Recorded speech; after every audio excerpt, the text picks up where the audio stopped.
Hi my lovelies, I hope you're all safe and well. It's Mitch here. I'm just coming on to do the Facebook card reveals for you all.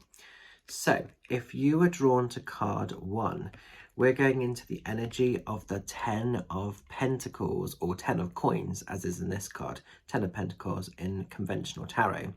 So this is a time of a real abundance. This is a time of real prosperity. Everything is coming good. Everything is coming together. Whatever you touch has the power to turn to gold. The money is literally falling around from the sky. The abundance, the prosperity is there for you. So it might well be that at the moment, some of you guys feel like you're on a little bit of a winning streak. Perhaps you're on a bit of a winning run. And if that's the case, that's fantastic. Celebrate it, really, hone in on that, because this is about sort of real contentment, happy family, happily balanced life in all different directions, really. But financially, things coming good, things coming together. Comes in a lot when perhaps there's just this wave of security. So perhaps from a financial space, things are just feeling a bit more accessible, a bit more, rich in luxury than you've been able to have in recent times. Financially, things are in a good space. That doesn't mean that you're the richest of people, but compared to perhaps previous months or other points the last couple of years, maybe things are really coming good, maybe things are really coming full circle, and it's giving you that comfortable work and family life balance, because that's the other aspect of what this card is, being able to have the best of both. And if that hasn't been accessible, then it's making a point of putting that in place to re-establish some balance. So being able to work hard, getting paid, handsomely, but also having the connection time with friends, family, loved ones, the people that matter, the animals, and just making sure that you get to have both sides of the coin, literally. So quite a cool card, this one, if you've been drawn to it. A powerful time. So at the moment, you might feel like you're on this run or this roll of success abundantly. And if that's the case, harness it, keep making it work for you, because it's suggesting and saying it's there at this immediate space in time. Now then, as we're moving into card 2, we're going into the energy of death. Now, this is an interesting one when death shows. A couple of different sort of pieces to the death card. For some of you, it could well be that at the moment you're processing the loss and the physical death of people. This could be people that have had to return home to the spirit world because for whatever reason, their time has come to be. Their time in the earthly realm is sort of finished and is, gone through that cycle of completion, and they've returned home to the spirit world. So maybe some of you are mourning the loss of a physical death, a physical passing at the moment. But death also is about new cycles, new beginnings, closing off from things that no longer work and serve for you. So it could be for some of you at the moment that perhaps there's been a little bit of a focus here on really looking at the connections, the types of experience, the people, the things that are part of your world, and celebrating all the great good stuff. But if you feel like there is anything that is affecting your physical, emotional, or mental well-being, death is also about endings. So it's closing the door to certain things that no longer work for you. So sometimes this can involve, walking away from somebody that's physically still alive, but almost feeling like we're grieving for a person that's still living. That can sometimes happen with this card as well. But essentially, it's closing off anything that disturbs or robs your inner sanctum. So death is always about a rebirth.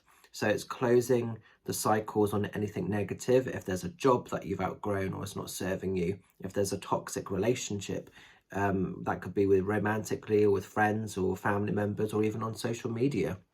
Whatever it is that is potentially robbing your inner peace, your inner happiness, close the doors on those things and welcome and allow new cycles, new beginnings, and also a time of rebirth. So death often is the card of rebirth and also wanting to instill and bring about peace. So if things haven't felt really that peaceful, then this is suggesting and saying that you're going to have some of that moving forward. But you're the doorkeeper of your own destiny, so you know in what directions this has to be carried out, and it's being sort of powerful enough and true enough to yourself to honor that energy. Give yourself permission to really honor that heart space. So if you know you're putting up with something that is devaluing you or just not making you feel good, if it's making you feel ill in some way, close it off. It doesn't matter how much you get paid for it. It doesn't matter how much somebody wants you to be there in that job or that role or whatever the situation is. If it ain't serving you and if it's making you feel ill, close it down. It's as simple as that, because your peace, your happiness, your well-being always has to come first. And death wants to bring some of that in for you as well, you know? So massive new beginnings, massive new times of transformation are awaiting if you've been drawn to this card. And finally, as we're going into card 3, we're going into one of my favourite cards of the tarot, which is the Star. The Star is keeping it real. It's all about hopes, dreams, wishes, being accessible, coming into life, really. So the Star is about this new wave of higher power, this new wave of higher magic and purpose. And maybe some of you have been really tapping into, what are you here to be part of? What is your complete purpose beyond the robotics of life, beyond the sort of eat, sleep and repeat? What else are you here to discover? What else are you here to turn your hand to? The Star is about accessing all of that higher power, that higher purpose, that higher magic. And what is great with the Star, it's the card of dreams, it's the card of wishes. Fulfillment of energies that you want to experience can come good, they can come sort of true, they can become reality. So you are the doorkeeper of your own destiny. And with the Star, it's being brave enough to go the distance.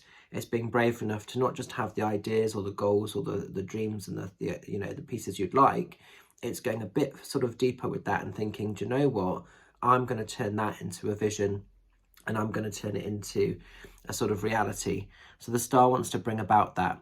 And obviously, because this is the ghosty tarot, they're all a little bit kind of naked. But like in the conventional tarot, the lady is naked in this card. And it's really going through lots of personal growth, lots of personal healing to get to a space of acceptance.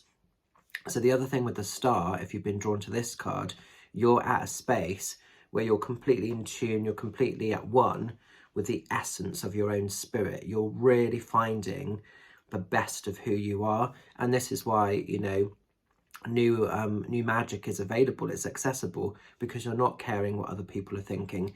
You're not living in this cycle of imposter syndrome. You're actually giving yourself complete permission and complete acceptance that you can go the distance and you can have whatever you want. So get out there, turn your light up, shine brighter than before, and be fabulous is what this card is suggesting and saying. So a really cool set of cards this week. I hope you can make sense of them. I'm going to leave them with you. Stay safe, stay well, stay fabulous. Just a reminder that on Friday you can catch me at Banwell down in Weston-super-Mare, where I'll be doing the True Magic Chill and Shopping event evening. I am fully booked, but still come along. It's a free entry event. There's going to be some fantastic readers, therapists, stall holders. So come along, get involved if you're stuck for something to do. And then I'm off grid over the weekend, having just a little bit of rest and recharge myself. And then next week, you'll be able to catch me on the Saturday the 12th in Stoke-on-Trent with the amazing Melissa Staton for our night or our evening of mediumship. So really excited to be teaming up with Mel again. It's going to be fabulous. So tickets are still available if you want to get involved in that one. So pop over to the website and you can book those in. So I'll leave it with you. Stay well, stay safe, have a cool week ahead, keep shining brightly, and I'll see you guys very soon. Love and blessings. Bye for now.